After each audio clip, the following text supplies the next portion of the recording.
통해서 공부를 했습니다. 예. 그래서 요한은 오늘 그리스도인이 아니면 도저히 이해할 수 없는 이 역설적인 것들을 8장에 그 마무리 짓는 13절에서 다시 한번 확인시켜 주는 거예요. 13절에서 독수리가 나오죠. 그래서 그걸 확인시켜 주고 이제 9장에 나팔 재앙으로 넘어가는 거예요. 이렇게 되는 겁니다. 그래서 8장에 13절을 보시면 그리고 내가 보고 들으니 날아가는 독수리 한 마리가 하늘 한가운데로 날면서 큰 소리로 외쳤습니다. 화가 있다, 화가 있다. 땅 위에 사는 사람들에게 화가 있다. 아직도 새 천사가 불어야 할 나팔 소리가 남아있다. 아멘. 네 가지 이제 나팔 재앙이 끝나고 갑자기 공중에 날아가는 독수리가 등장합니다. 그죠? 독수리가 등장하고 우리가 성경에서 독수리를 하면은 무엇을 떠올리게 돼요? 독수리 얘기하면 하나님의 보호하심, 하나님의 인도하심을 나타내요. 독수리가 보호하시고 인도하시는 걸 나타내요. 찾지 마세요. 출애굽기 19장 4절입니다. 너희는 내가 이집트 사람에게 한 일을 보았고 또 어미 독수리가 그 날개로 새끼를 업어 나르듯이 내가 너희를 인도하여 나에게 데려온 것도 보았다. 아멘. 그러니까 어미 독수리가 그 새끼를 업어 나르듯이 업어 나르듯이 내가 너희를 인도하여 나에게로 데리고 온 것도 보았다. 이렇게 얘기했잖아요. 그러면 거기서 하나님의 인도하심, 보호하심이 나오는 거예요. 독수리의 그 어미를 나르는 걸 보면서 신명기 32장 10절입니다. 주님께서 광야에서 야곱을 찾으셨고 짐승의 울음소리만 들려오는 황야에서 그를 만나 감싸주고 보호하고 당신의 눈동자처럼 지켜주셨다. 마치 독수리가, 여기 독수리가 나오죠? 마치 독수리가 그 보금자리를 뒤흔들고 새끼들 위에서 퍼덕이며 날개를 펴서 새끼들을 받아 그 날개 위로 업어 나르듯이 주님께서만 홀로 그 백성들을 인도하셨다. 다른 신은 옆에 있지도 않았다. 아멘. 이렇게 보호하심을 나타내는 거야. 그죠? 그리고 뿐만 아니라 성경에서 독수리는요, 또 심판을 상징하기도 해요. 심판을 상징하는 동물이기도 합니다. 신명기 28장 49절입니다. 주님께서 땅끝 먼 곳에서 한 민족을 보내셔서 독수리처럼 당신들을 덮치게 하실 것입니다. 이제 덮치는 걸 얘기하는 거야. 심판을 얘기하는 거예요. 그들은 당신들이 모르는 말을 쓰는 민족입니다. 아멘. 그러니까 덮치는 거, 심판을 의미하는 거죠. 그러니까 보호하시는 것도 의미하는 거고 심판도 의미하는 거예요. 호세아 8장 1절입니다. 나팔을 불어서 비상경보를 알려라. 이스라엘 백성이 나의 언약을 깨트리고 내가 가르쳐준 율법을 어겼으므로 적군이 독수리처럼 나 주의 집을 덮칠 것이다. 아멘. 독수리가 덮치듯이 이번에는 보호하는 것보다 덮치는 걸 얘기하는 거예요. 심판을 얘기하는 겁니다. 이렇게 독수리는 하나님의 심판과 하나님의 보호하심과 인도하심을 동시에 나타내는 동물이에요. 그러니까 심판도 의미하고 보호하시는 것도 의미하는 겁니다. 그래서 그 독수리가 화가 있다 하고 화를 선포하면서 날아가는 거예요. 예. 그래서 이것은 하나님께서 내리시는 재앙이 세상에는 화가 있지만 하나님의 백성들에게는 화가 아니라 하나님의 보호하심과 인도하심이라는 것을 뜻하는 거야. 그러니까 재앙도 있지 심판도 있지만 보호하시는 것도 의미하는 거예요. 그러니까 우리가 지금까지 공부한 7가지 재앙이 주는 메시지가 전부 이 한 구절 안에 녹아있는 거예요. 이 한 구절 안에. 그래서 이 원리는 성경 전체에 녹아있는 내용이에요. 이 내용이 이 한 구절의 말이 전체에 녹아져 있습니다. 찾지 마세요. 출애굽기 12장 12절입니다. 그날 밤에 내가 이집트 땅을 지나가면서 사람이든지 짐승이든지 이집트 땅에 있는 처음 난 것을 모두 치겠다. 그리고 이집트의 모든 신을 벌하겠다. 나는 주다. 문틀에 피를 발랐으면 그것은 너희가 살고 있는 집의 표적이니 내가 이집트 땅을 칠 때에 문설주에 피를 바른 집은 그 피를 보고 내가 너희를 치지 않고 넘어갈 터이니 너희는 재앙을 피하고 살아남을 것이다. 아멘. 문설주에 피를 바른 사람들만이 살아남는다고 얘기해요. 이게 죽음의 천사가 애굽의 장자들을 죽이는 심판의 모습이에요. 그죠? 죽음의 천사가 애굽의 장자를 죽이는 심판의 모습입니다. 그런데 임방과 문설주에 피를 발라져 있는 집, 요한계시록 9장 4절의 말씀에 표현을 한다면 이마에 하나님의 도장이 찍힌 사람들, 하나님의 인이 찍힌 사람들, 그 죽음의 천사가 그냥 넘어간다는 거야. 인이 찍혀있는 사람들, 도장이 찍혀있는 사람은 넘어간다는 거예요. 여기서 넘어간다는 건요, 히브리어의 언어로 독수리가 날개로 새끼를 품는다는 의미가 있어요. 그게. 그러니까 독수리가 새끼를 품듯이 보호한다는 거예요. 그게. 그러니까 하나님의 무시무시한 심판 가운데서 하나님의 인을 받은 하나님의 백성들은 하나님께서 품어서 보호하신다는 거예요. 보호하신다는 겁니다. 이렇게 구원이라는 건요, 타락한 첫 창조의 것들을 멸하시는 무시무시한 하나님의 역창조 속에서, 역창조 부시고 깨부시고 심판하는 그 가운데서 하나님께서 그 하나님의 백성들을 품으신다는 거예요. 품으신다는 거. 그걸 보여주는 거예요. 그들이 새롭게 재창조되는 모습으로 이 역사 속에서 나타나는 것을 보여주는 거야. 그러니까 쉽게 설명해서 우리의 이 우주의 역사, 이 역사는 창조 때부터 종말에 이르기까지 하나님의 심판과 구원이 동시에 일어나고 있는 거예요. 동시에. 어떤 사람, 인을 찍혀있는 사람은 구원을 받는 거고 찍히지 않은 사람은 심판을 받는 거예요. 그게 동시에 일어나고 있는 거예요. 그래서 악인들은 계속 심판을 받고 있는 거야. 심판을 당하고 있는 거고, 하나님의 백성들은 그 속에서 하나님의 보호하심으로 구원을 받는 거예요. 이게 두 가지가 동시에 일어나고 있는 겁니다. 그게 역사야, 역사. 그리고 그거를 얘기함으로 인해서 다섯째 나팔로 넘어가는 거야. 그러면 독수리는 어떻게 해요? 공중을 날고 있죠? 공중.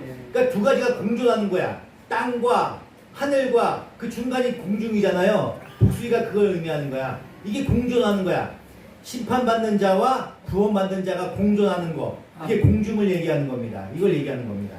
이 얘기를 하고 심판과 구원이 공존한다는 걸 얘기하고 이제 다섯 번째 나팔로 넘어가는 거예요. 이게 넘어가는 겁니다. 요한계시록 9장 1절입니다. 다섯째 천사가 나팔을 불었습니다. 내가 보니 하늘에서 땅에 떨어진 별이 하나 있는데 그 별은 아비소스를 여는 열쇠를 받았습니다. 아멘. 다섯 번째 나팔을 부니까 하늘에서 떨어진 별이 아비소스, 즉 밑바닥이 없는 시면을 얘기하는 그런 의미를 있어요. 밑바닥이 없는 시면. 그래서 성경에서 사탄이 갇혀 있는 곳, 그거를 이제 아비소스라고 얘기했는데 영적인 그 감옥을 얘기하는 거야. 밑에 시면이 바닥이 없는 그 깊은 곳. 그래서 우리가 이제 무저갱이라고 얘기를 합니다. 무저갱을 뜻하는데 그 별이 무저갱의 열쇠를 받았대요. 무저갱의 열쇠. 그래서 그가 그 무저갱을 열어요.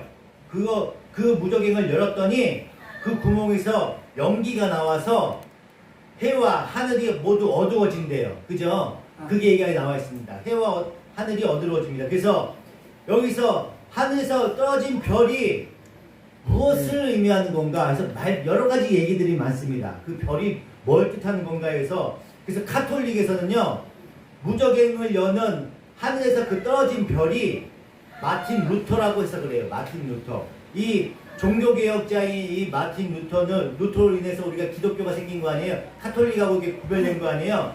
이게 카톨릭에서 보면은 얼마나 이 마틴 루터가 망고의 역적이죠, 역적.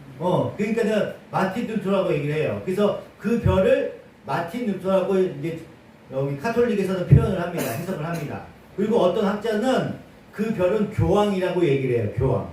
교황이라고 주장합니다. 교황이 무저갱의 문을 열어서 타락한 교리를 막 발설한다는 거야. 뉴에이지 같은 거를 막 퍼뜨린다는 거예요. 그래서 그렇게 해석을 합니다. 근데 이렇게 성경에서 찾지 않고 감정적으로 성경을 해석하게 되면 서로 사이만 나빠져요. 나빠지기만 하지 우리한테 절대 유익이 되지 않습니다. 그래서 그리고 어떤 분들은 그 떨어진 별이 예수 그리스도라고 해석을 하는 사람들도 많아요. 예수 그리스도라고 해석하는 사람들도 많습니다. 아주 많은 분들이 그 떨어진 별을 그렇게 보고 있어요. 그런데 왜냐하면 그 음부의 열쇠를 가지신 분이 누구예요? 음부의 열쇠를 가지신 분 무적행의 열쇠를 갖고 계신 그분이 누구야? 예수 그리스도잖아요. 네. 예수 그리스도이기 때문에 그런 해석들을 많이 하고 있습니다. 그런데 우리가 이미 공부한 계시록 1장 18절에서도요. 예수님께서 사망과 음부의 열쇠를 갖고 계셔요. 그죠? 그 표현이 있습니다. 그 열쇠를 갖고 계셔요. 게다가 계시록 20장, 계시록 옆에니까 20장 한번 볼까요? 계시록 20장.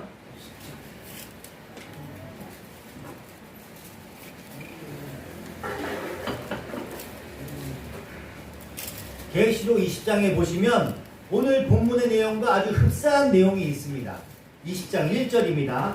나는 또 한 천사가 아비소스, 그러니까 무적행이에요. 아비소스의 열쇠와 큰 사슬을 손에 들고 하늘에서 내려오는 것을 보았습니다. 그는 그 용, 곧 악마요, 사탄인 그 옛뱀을 붙잡아 결박하여 아비소스에 던지고 닫은 다음에 그 위에 봉인을 하여 1000년 동안 가두어두고 1000년이 끝날 때까지는 민족들을 미혹하지 못하게 하였습니다. 사탄은 그 뒤에 잠시 동안 풀려나오게 되어 있습니다. 아멘. 네. 맞죠? 무적행의 열쇠를 가지신 분 누구예요? 예수 그리스도입니다. 그죠? 예수 그리스도를 나타내는 거예요. 그런데 오늘 본문 다시 보겠습니다. 요한계시록 9장 1절 잘 보세요. 9장 1절 9장 1절을 보시면 그런데 오늘 본문에 나오는 그 떨어진 그 별은요 무적행의 열쇠를 갖고 온 게 아니야. 그 무적행의 열쇠를 받았다고 나와 있어요. 받았습니다. 그죠? 받습니다. 무적행의 열쇠를 가진 자가 아니라 누군가에게로부터 무적행의 열쇠를 받은 자예요. 받은 자. 받은 자입니다. 그러니까 무적행의 열쇠를 그 떨어진 별에서 주신 분이 그 열쇠를 가지신 분은 예수 그리스도이시고 그 열쇠를 받은 자는 다른 존재인 거야. 다른 존재. 갖고 있었던 게 아니에요. 받은 거예요. 그죠? 1절에 받았으면 그 열쇠를 받았다고 나왔잖아요. 그죠? 열쇠를 받았습니다. 이렇게 나오잖아요. 갖고 있던 게 아니라 받았단 말이에요. 그러니까 열쇠를 받은 자는 다른 존재지. 그리고 오늘 본문에 나오는 별이 땅에 떨어지다라고 나왔어요. 땅에 떨어졌어요. 땅에 떨어지다는 말은 이제 헬라어로 피토라는 단어예요. 피토. 피토인데 이 단어는 성경에서 악한 천사, 그러니까 사단이 떨어질 때 표현할 때 이 단어를 씁니다. 예. 누가복음 10장 1절입니다. 예수께서 그들에게 말씀하셨다.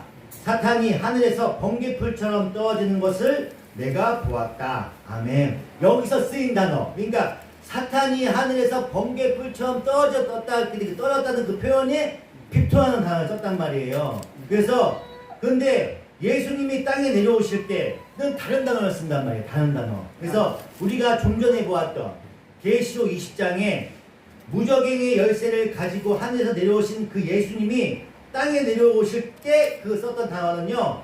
카나바이노라는 단어를 써요. 카나바이노라는 단어를 씁니다. 그러니까 오늘 본문에 나오는 하늘에서 땅으로 떨어지는 별은 하나님의 심판의 도구로 쓰이는 사단으로 보는 것이 우리가 옳은 해석이라고 볼 수가 있어요. 사단. 그러니까 이 별은 사단을 의미하는 거예요. 사단. 그래서 한 가지 더 설명해 드리면 오늘 본문을 잘 보시면 하늘에서 땅으로 떨어진 별에서 떨어진이라는 그 단어는요. 완료형이에요. 완료형. 그러니까 이미 떨어진 거야. 이미 떨어졌다는 뜻이에요. 그러니까 이 별은 이미 그 전에 떨어졌다는 별이에요. 떨어진 별입니다. 떨어진 존재예요. 그러니까 사단이 언제 떨어졌어요? 언제 이 세상에 떨어졌습니까? 사단이. 예수 그리스도의 십자가 부활하실 때 사단이 떨어졌어요. 그 떨어진 존재인 사단이 하나님의 완성 때까지 하나님의 심판의 도구로 쓰여집니다. 그 쓰여지는 것을 얘기하는 거예요. 그래서 그가 아비소스의 열쇠를 받았다는 표현을 쓰고 있는 거예요. 그러니까 여러분이 이 개념을 잘 이해하셔야 돼. 예수 그리스도의 십자가가 이중적 의미가 있다고 우리 생각하면 됩니다. 이중적 의미가 있다고 얘기했어요. 하나님의 택한 백성들에게는 그 십자가는요, 구원의 십자가예요. 제가 계속 이 얘기를 하는 거야. 택한 받은 백성들한테는 구원의 십자가입니다. 구원의 십자가. 그런데 택함을 받지 못한 자들에게는 심판의 십자가예요. 심판의 십자가. 그러니까 너희는 그렇게 하나님의 진노를 받아 죽을 것이다라는 심판의 메시지이기도 하고 그 심판의 메시지가 구원의 십자가기도 하고 심판의 십자가기도 하는 거예요. 이 십자가에는 이 두 가지가 함께 들어있는 거예요. 그러니까 택함을 받지 못한 자들에게는요, 심판의 십자가입니다. 너희는 이렇게 하나님의 진노를 받아 심판을 받을 것이다, 죽을 것이다, 이런 의미가 담겨있고, 그거 함께 구원의 의미가 함께 있는 거예요. 그러니까 예수 그리스도의 십자가와 부활로 말미암아 하나님의 백성들이 구원을 받게 되었다면, 이제 그 십자가와 부활로 말미암아 택함받지 못한 백성들은 어떻게 돼요? 심판을 받는다는 거예요. 심판을 받게 되는 거예요. 그래서 그 출애굽기에 나오는 6월절에 심판을 행했던 그 세상을 재앙 속으로 떨어뜨린 무적행의 천사, 그 마지막 말아들 때 막 천사가 돌아다니잖아요. 그 사단이거든요. 그 사단이 하나님의 심판의 도구로 일을 하게 된다는 얘기예요. 그러니까 우리가 공부할 때 하나님하고 이 사단하고 막 대립관계에 있는 관계가 아니에요. 이 사단은요, 우리랑 하나님 앞에서 같이 싸울 수 있는 존재가 아니야. 그냥 도구로 사용되는 거예요. 왜? 우리 하나님의 백성들이 이 사단을 통해서, 이 역경을 통해, 고난을 통해서 더욱 신앙생활을 더 잘할 수 있게 하기 위해서 심판의 도구로 쓰임을 받는 거예요. 그게 되는 겁니다. 이 사람도 여기에 피조물에 불과한 거야. 이게 뭐 하나님하고 대립해서 싸울 수 있는 존재가 아니라고요. 그걸 아셔야 됩니다. 계시록 9장 11절 한번 보시겠습니다. 11절. 그들은 아비소스의 사자를 자기들의 왕으로 떠받들었는데 그 이름은 히브리 말로는 아바돈이요, 그리스 말로는 아볼론입니다. 아멘. 여러분이 출애굽에 나오는 그 죽음의 천사가 나오죠. 오늘 본문에 나오는 이 무적행의 임금, 무적행의 천사인 이 아볼론이에요. 그게 아볼론입니다. 그래서 하나님께서 막 죽이려고 돌아다니시는 게 아니야. 하나님께서 직접 다니시는 게 아니에요. 직접 돌아다니면서 우리 사람들과 짐승들을 죽이지 않습니다. 하나님은 그 사망이라는 천사, 사단을 도구로 써서 악한 세상을 심판하는 거예요. 그렇게 보시면 됩니다. 출애굽기 13장 15절입니다. 그때 바로가 우리를 내보내지 않으려고 고집을 부렸으므로 주님께서 처음 난 것을, 사람뿐만 아니라 이집 땅에 있는 모든 처음 난 것을 죽이셨다. 그래서 나는 처음 태를 열고 나온 모든 수컷을 주님께 제물로 바쳐서 아들 가운데서 맏아들을 모두 대속하는 것이다. 아멘. 출애굽기 13장 15절에 나오는 하나님께서 죽이셨다는 표현을 써요. 그죠? 죽이셨다는 표현을 합니다. 이 의미가 하나님께서 직접 죽였다는 의미가 아니에요. 모든 것이 하나님의 주권 아래 있다, 이런 의미예요. 모든 것이 하나님의 주권 아래 있다. 창세전부터 하나님께서 계획하신 대로 역사는 운행되어 갑니다. 그대로 운행되어 가요. 그래서 그런 의미에서 하나님은 내가 했다, 내가 죽인다, 이렇게 표현하는 거야. 근데 하나님 직접 하셔? 아니야. 거기에는 많은 천사들이 있어요. 그 천사들을 이용해서 사단도 들어 쓰시면서 그 재앙과 심판들을 나타내는 거야. 그 죄하고 심판들은요, 우리 죄 가운데 나오는 겁니다. 죄 가운데 일어나는 거야. 그래서 사단의 유혹에 넘어가 버린 타락한 인간들의 죄, 그 죄가 스스로 우리를 파괴하는 거예요. 우리 스스로 파괴하는 거예요. 우리 스스로. 그리고 하나님은 그것을 하나님의 심판의 도구로 쓰시는 거예요. 이렇게 되는 겁니다. 그래서 예수님께서 그 무적행의 천사들에게 무적행의 열쇠를 주시는 거야.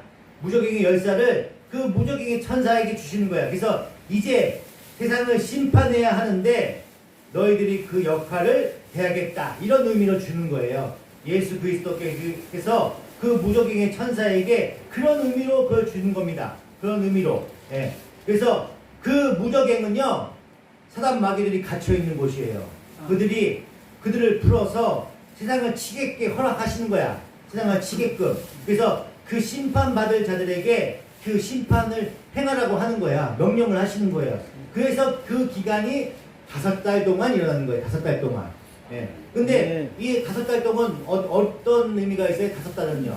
어디서 우리가 볼 수 있어요?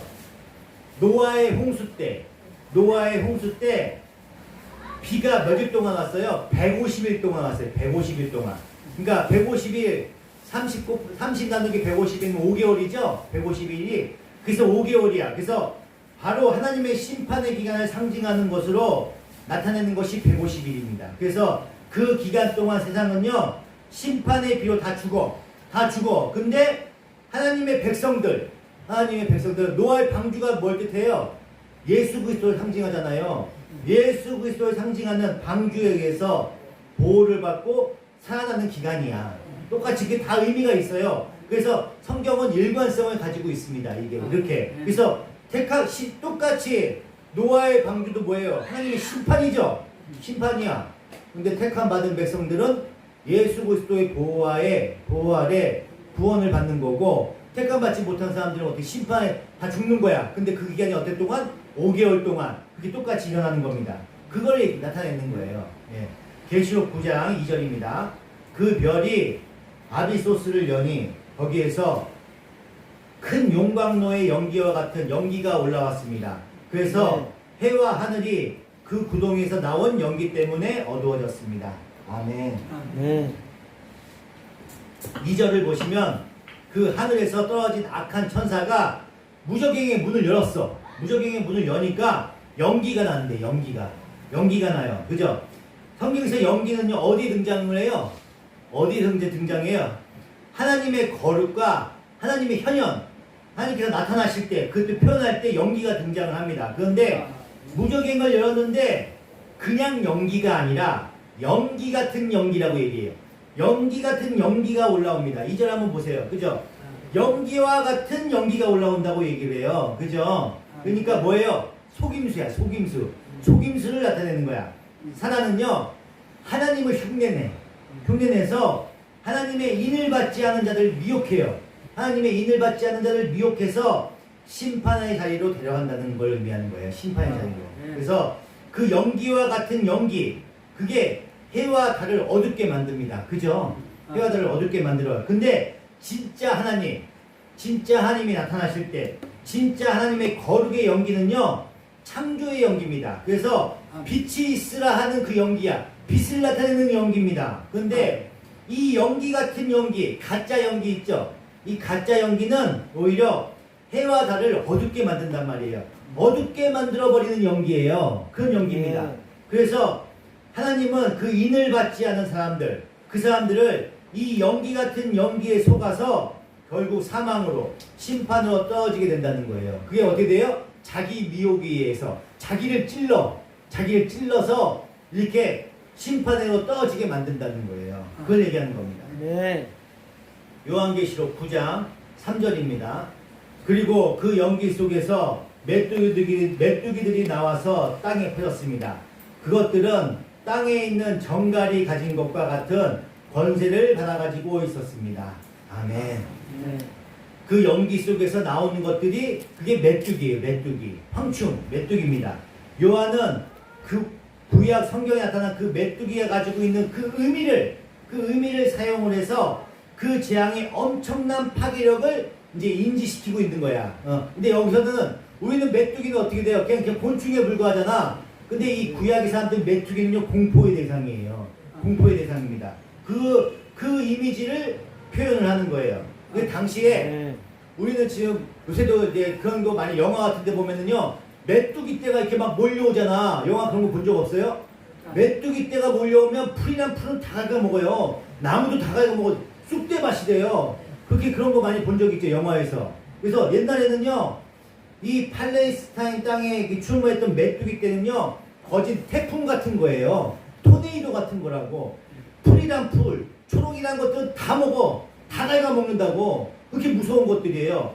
그렇게 파괴력이, 토네이도와 버금가는 파괴력을 줍니다. 이 메뚜기가. 그래서 이 메뚜기 떼가 지나간 자리는요, 마치 전쟁터를 방불케 할 정도로 엄청 처참하대요. 그렇게 일어납니다. 그래서 그 메뚜기 떼는 그 수가 또 수가 엄청나요, 메뚜기 떼가. 그래서 하늘을 덮으면요, 해가 가려져. 먹구름이 낀 것처럼 낀 것 같이 이렇게 보인대요.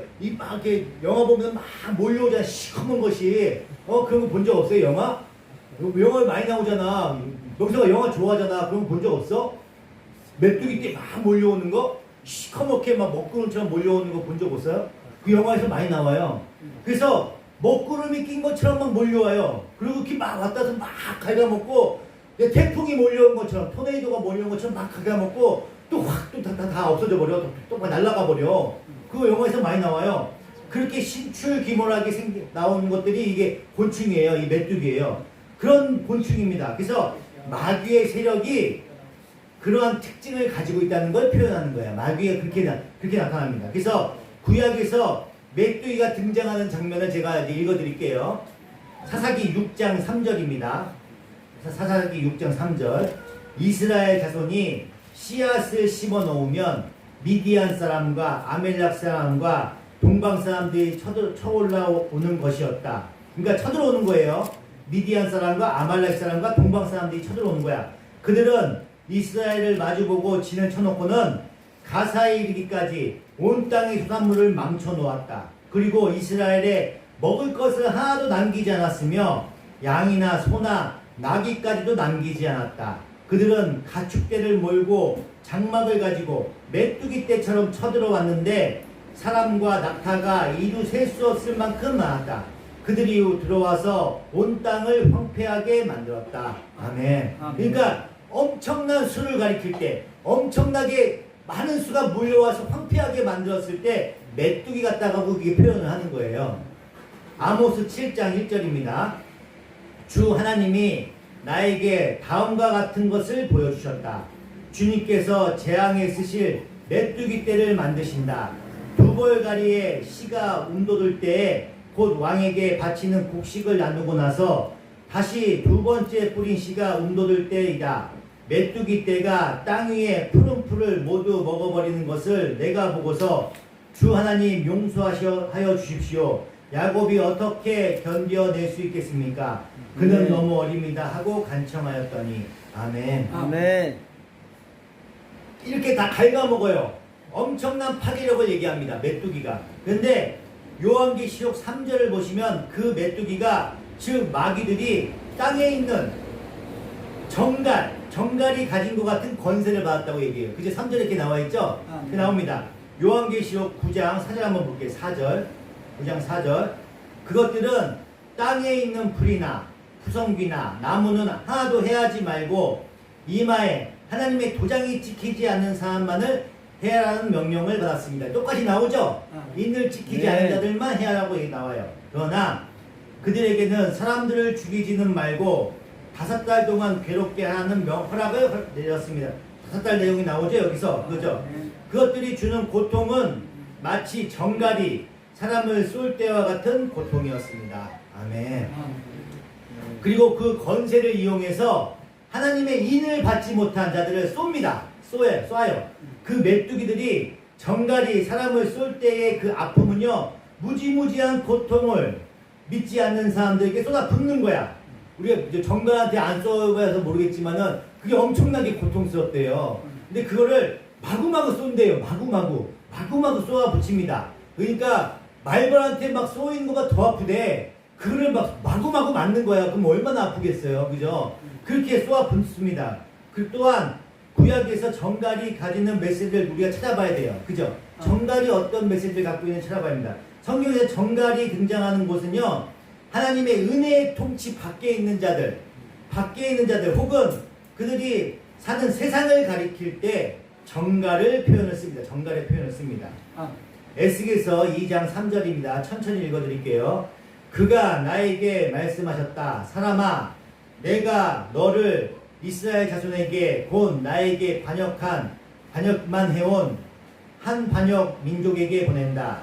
그들은 그들의 조상처럼 이날까지 나에게 죄만 지었대요. 얼굴이 뻔뻔하고 마음이 굳을 대로 굳어진 바로 그 자손에게 내가 너를 보낸다. 너는 그들에게 주 하나님께서 이와 같이 말씀하신다 하고 말하여라.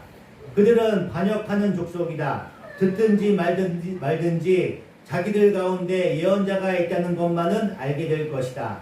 너 사람아, 비록 네가 가시와 찔레 속에서 살고 정갈대 가운데서 살고 있더라도 너는 그것을 두려워하지 말고 그들이 하는 말도 두려워하지 말아라. 그들이 하는 말을 너는 두려워하지 말고 그들의 얼굴 앞에서 너는 떨지 말아라. 그들은 반역하는 족속이다. 정갈대 가운데 살고 있는데 그들을 반역하는 족속이라고 얘기하고 있잖아요. 그죠? 그렇게 얘기합니다. 패역한 족속, 반역하는 족속, 죄인들을 가리켜서 정갈이라고 표현을 합니다. 그죠? 신명기 8장 14절입니다. 혹시라도 교만한 마음이 생겨서 당신들을 이집트 땅 종살이 하던 집에서 이끌어내신 주 당신들의 하나님을 잊어버리는 일이 없도록 하십시오. 주님께서는 넓고 황량한 광야 곧 불뱀과 정갈이 우글거리는 광야와 물이 없는 사막에서 당신들을 인도하여 주시고 차돌 바위에서 샘물이 나게 하신 분이십니다. 아멘. 하나님 나라를 상징하는 가나안과 비교를 해서 하나님의 은혜의 통치 밖에 세상을 상징하는 그 광야를 정갈이 있는 곳이라고 표현을 합니다. 그죠? 그러니까 메뚜기가 정갈이 쏘는 것처럼 믿지 않는 자들을 괴롭게 한다는 것은요, 하나님의 통치, 그 영역 밖에 있는 그 세상의 삶의 원리로 사는 사람들, 그 세상의 삶의 원리, 그러니까 즉 죄가 스스로 그 자신들, 내가 죄 가운데 있잖아요. 내가 세상 밖에서 죄 가운데 살아가고 있어. 그 자기 자신의 그 죄가 자신들을 고통스럽게 쏜다는 얘기예요. 그 죄가. 네, 그런 의미가 있습니다. 그러니까 하나님을 알지 못하는 죄인들의 유일한 삶의 목적이 뭐야? 삶의 목적이 뭐예요? 내 배야, 내 배. 내 배도 지금 많이 나왔는데 내 배예요. 매우. 이 땅을 살아가는 모든 죄인들의 궁극적인 목적이 뭐예요? 내 배를 살찌우는 거야. 내 배를 살찌우는 거. 그게 목적이야. 그게 세상의 삶의 원리예요. 나 배부르는 거, 나 잘 사는 거. 저마다 내 배를 위해 살아. 내 배를 위해 살게 되면요, 생기는 것이 뭐예요? 그게 물질주의를 추구하는 인간들이 낳은 열매가 뭐예요? 그게 물질주의가 낳은 거. 미움, 시기, 질투, 전쟁, 경쟁, 분냄, 이런 것들이 다 그런 것들이 다 그런 거예요. 이런 것들이 시기, 질투, 이런 분냄, 이런 것들이 정갈같이 나를 쏘는 거야. 정갈같이. 그 가운데 있어서 내가 잘못 못해도 그 물질주의 사는 사람들이 그 정갈 같은 것들이 날 쏘는 거예요. 내 스스로도 날 쏘는 거야. 자기들이 만들어낸 거예요. 스스로 만들어낸 거야. 자기에 있는 죄, 내 안에 있는 그 죄의 결과물들이 날 쏘는 거예요.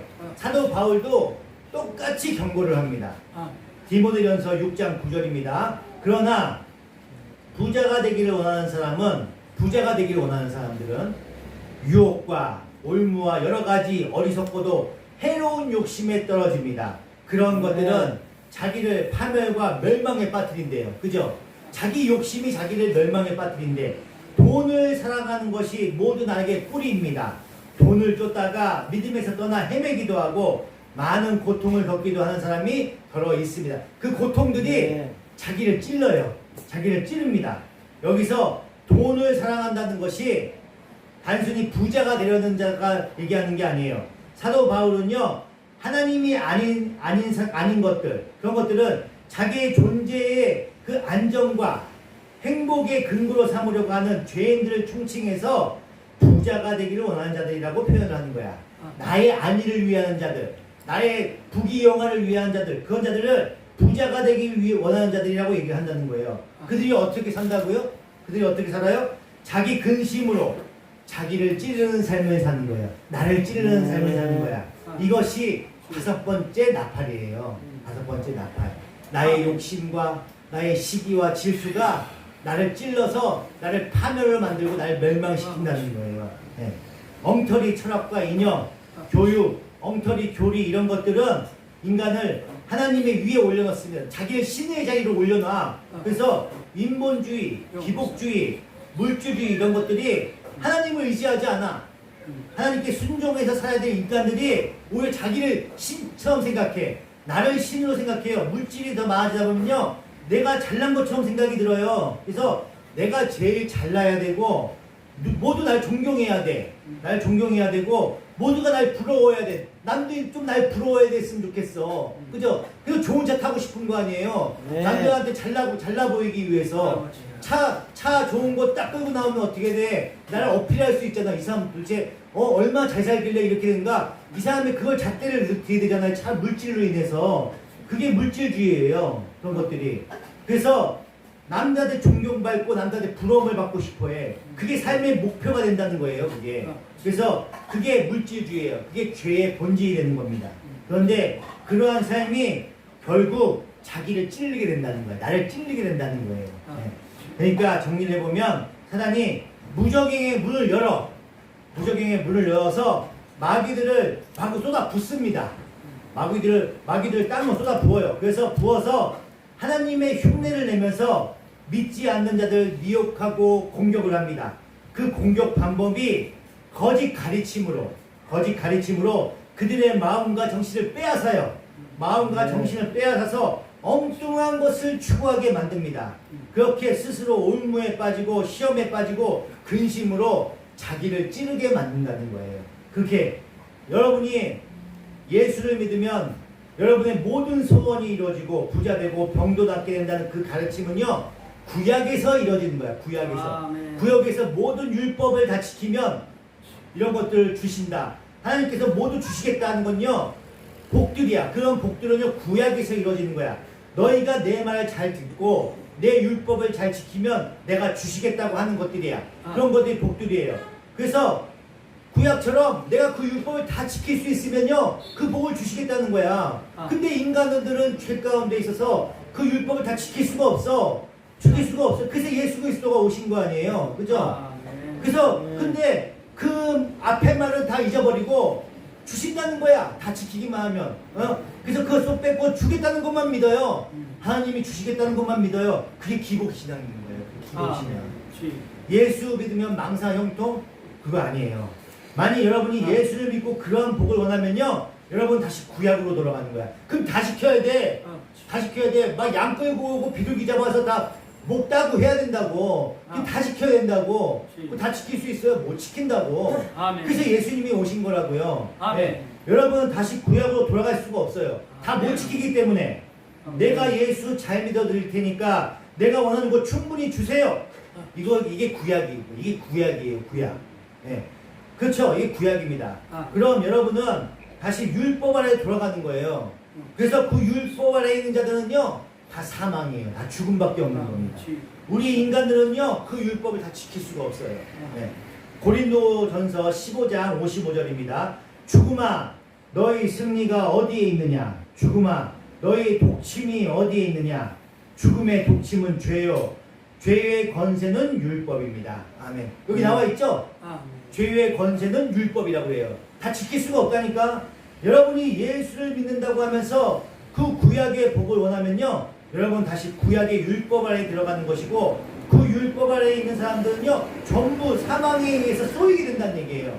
다 그 사단이 쏘이게 된다는 거예요. 이 세상의 것들은요, 그것만을 쫓는 사람들의 인생이 얼마나 고단합니까? 얼마나 괴롭습니까? 고단고 괴롭어요. 돈 모으는 게 그렇게 힘들어. 많이 가져도 괴로워. 많이 가져오면 즐거울 줄 알죠? 많이 가진 사람도 괴로워요. 근데 또 없어도 괴로워. 물질에 시달리면 그럴 수밖에 없어. 이 세상은요, 없어도 괴롭고 있어도 괴롭습니다. 그래서 참 만족이 없어요. 만족이 없습니다. 우리 주님은요, 하나님의 백성들에게 너희는 절대 거기에 빠지면 안 된다고 경고하고 하셨어요. 경고하고. 누가복음 10장 19절입니다. 보아라, 내가 너희에게 뱀과 정갈을 밟고 너희의 모든 세력을 누리는 권세를 주었으니 아무것도 너희를 해하지 못할 것이다.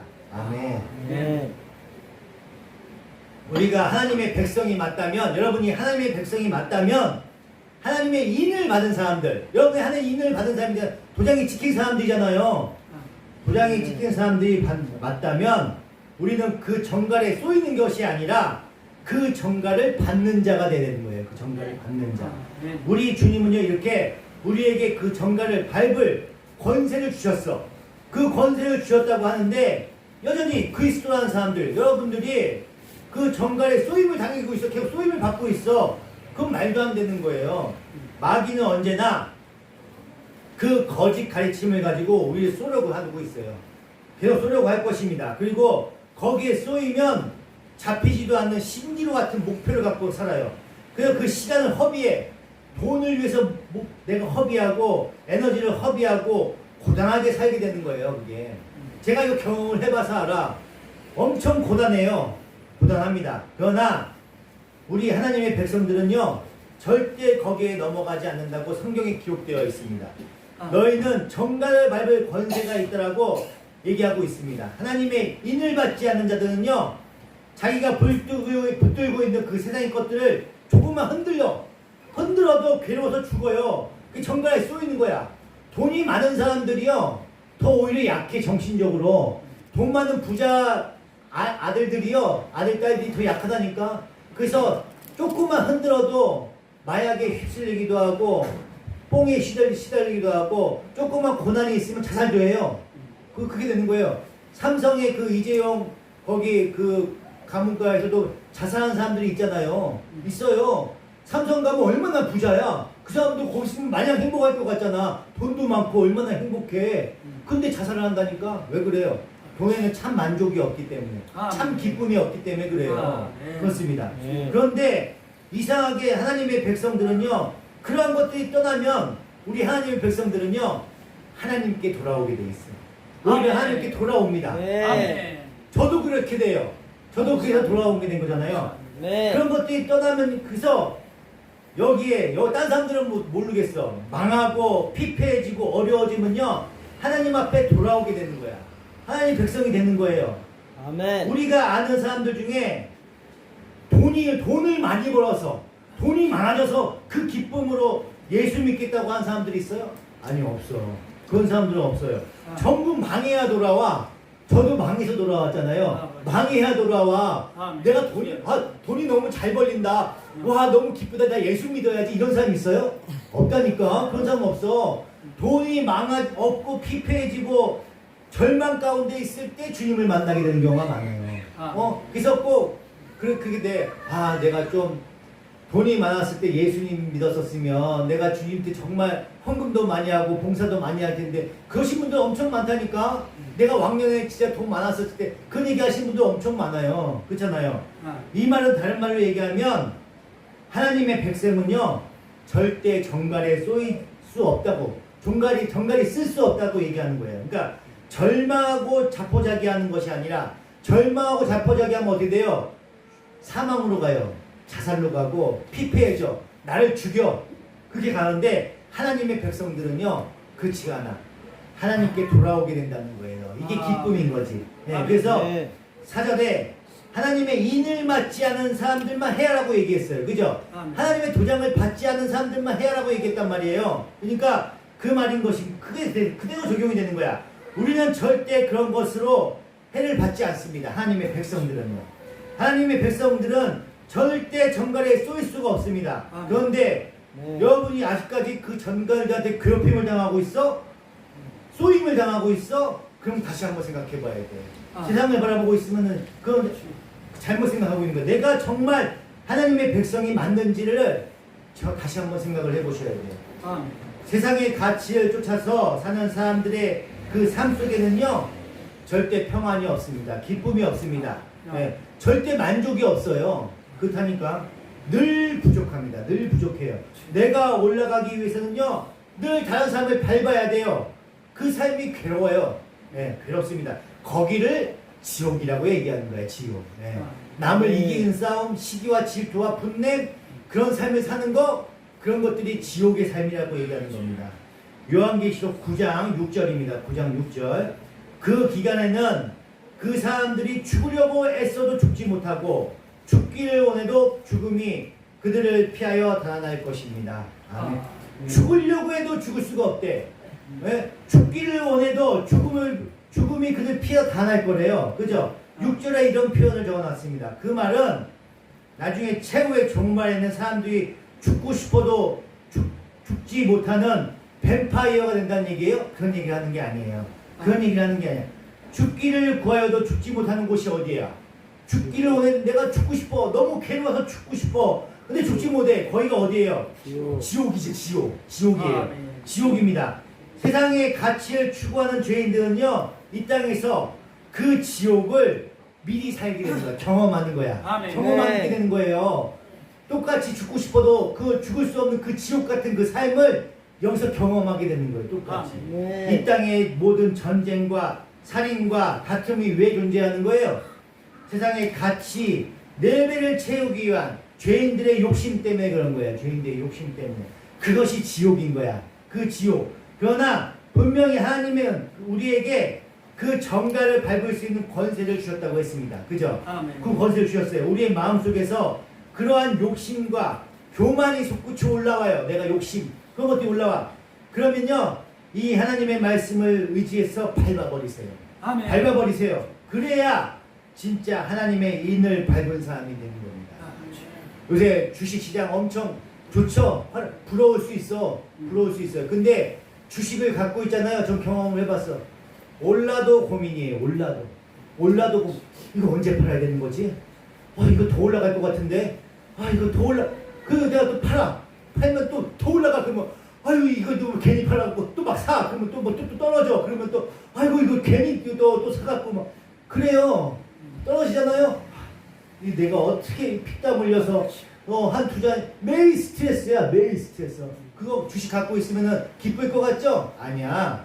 매일 스트레스야. 근데 그 결과가 나중에 그걸 내가 욕심을 잘 컨트롤해서 다 팔고 이제 내가 만약에 1억이 있어. 1억이 있던 거를 만약에 내가 10억을 만들었어. 뭐 성공했어. 그래서 난 이제 주식 안 해. 나 이거 갖고 내가 잘 먹고 잘 살아. 사람은 절대 그러지 않아요. 1억부터 10억을 만들어봐. 그 경험을 해봤잖아. 절대 그다음부터 주식을 손에 못 놔. 계속 하게 돼요. 평생. 못 논다니까. 도박하고 똑같아. 그거 안 잊어져요. 계속 머리에. 조금 일하다 하고 내가 힘들고 고난이 생기고 돈이 필요해. 그러면 그 주식이 다시 생각나. 또 하게 돼요. 계속 하게 된다니까. 계속 스트레스 싸워야 돼. 그냥 그거 돈 버는 거 아니에요. 계속 그 싸움에서 하는 겁니다. 그건 만족이 없어요. 만족이 없어요. 그 내가 그거 딱 경험해서 그 벌고 끝내는 사람 한 번도 본 적이 없어. 안 하는 사람은 본 적이 있어도 한 번 하고 끝낸 사람은 본 적이 없다니까. 돈을 잃어도 계속 하는 사람이 있고 돈을 따도 계속 합니다. 계속 그래요. 그래서 아예 안 하는 게 나아. 그거 경험을 안 해보는 게 제일 좋아요. 지금은 엄청 좋지만 이 시장이 끝까지 가지 않아요. 이 반도체 호황이 끝까지 가지 않습니다. 분명히 떨어지는 때가 있어요. 그때 피땀 흘렸던 거, 내 노후 자금 다 날리는 사람들 분명히 있습니다. 깡통치 하는 사람들 분명히 있어요. 그렇게 끝까지 하시는 분들이 있어요. 그게 이제 그 고난이지. 마지막 말년에 엄청나게 힘들어지겠지. 내가 여태까지 벌었던 거 다 날렸으니까. 그렇습니다. 만족이 없어요. 만족이 없습니다. 절대 그 메뚜기의 꼬리에 달린 정갈의 독에 중독되시면 안 돼요. 거기에 취하시면 안 돼요. 경험하지 않는 것들은 경험하지 않는 것이 좋습니다. 그게 이 세상은 살아가는데 필요할 수 있어. 내가 물질도 다스릴 수 있으면 돼. 내가 경험해보고 다스릴 수 있으면 할 수 있으면 하면 돼요. 근데 쉽지가 않아요. 어렵다니까. 공부를 충분히 해도 어려워요. 그 시장은. 그렇습니다. 거기에 우리는 뭐 어떻게 주식 살 때 어떻게 삽니까? 내가 평생에 경험해보고 체험했던 거를 삼성전자고 치면은 그 시장을 분석하고 뭐 매출이 얼마고 얼마고 이렇게 삽니까? 아니에요. 남들이 올랐으니까 그냥 막 사. 간다고 하니까 가겠지 하고 산다고요. 그죠? 우리 옷 살 때 그렇게 삽니까? 아니죠. 입어보고 치수 재보고 경험해보고 맞지 않으면 반품하고 막 그러잖아요. 그렇게 공부 안 해. 사람들이 너무 쉽게 생각한다니까. 그게 돈에 취하는 거야. 똑똑한 사람은 다 분석을 하고 연구하고 다 해서 해요. 경험하고. 그렇게 하셔야 돼. 하려면 그렇게 해야 된다니까. 근데 기분에 따라서 맞게 그건 투기야. 투기, 도박이라니까. 도박에 취하시면 안 됩니다. 중독되시면 안 돼. 남들 막 잘 번다고 거기에 일하면서 그거 연구하고 분석할 수 있어? 못해요. 연구하고 분석 못해요. 남들은 얼마나 머리 좋은 사람들이 그 연구하고 분석하고 있는데 그 사람 따라잡을 수 있어? 안 된다고. 어쩌다 우연히 벌 수는 있어요. 그렇지만 그게 계속가지 않습니다. 우연은 계속되지 않아요. 분명히 힘들어집니다. 여러분들이 그 정갈의 독에 중독되지 않고 하나님의 그 소망을 바라보시면서 늘 기쁨과 평안을 잃지 않는 복된 성도의 삶을 사시기를 축원드립니다. 아멘. 기도하시겠습니다.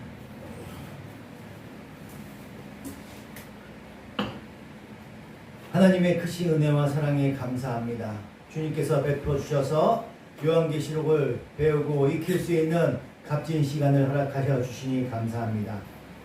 정갈의 꼬리에 달린 정갈의 독에 중독되지 않게 하시고 하나님의 말씀에 따라서 세상에 취하는 것이 아니라 이겨내고 극복할 수 있는 지혜와 총명을 허락하여 주시옵소서. 하늘의 소망을 바라보게 하시고 늘 삶 가운데서 주 안에서 주님의 통치 안에서 기쁨과 평안을 잃지 않는 복된 하나님의 백성이 될 수 있도록 주님께서 인도하여 주시옵소서.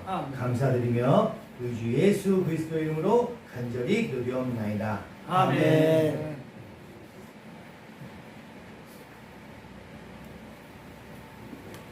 할렐루야. 네. 다 같이 일어나시고 주기도문 하심으로 예배를 마치도록 하겠습니다. 하늘에 계신 우리 아버지, 아버지의 이름을 거룩하게 하시며 아버지의 나라가 오게 하시며 아버지의 뜻이 하늘에서와 같이 땅에서도 이루어지게 하소서. 오늘 우리에게 일용할 양식을 주시고 우리가 우리에게 잘못한 사람을 용서하여 준 것 같이 우리를 용서하여 주시고 우리를 시험에 빠지지 않게 하시고 악에서 구하옵소서. 나라와 권능과 영광이 영원히 아버지의 것입니다. 아멘. 지금은 우리 주 예수 그리스도의 은혜와 하나님 아버지의 극진하신 사랑과 성령님의 감화, 감동, 교통, 역사하심이 하나님의 인을 받은 백성들의 머리에와 우리 택함 받은 늘 평안 성도들의 머리에와 우리 청년부, 장년부 머리 위에 영원까지 함께 있을지어다. 아멘.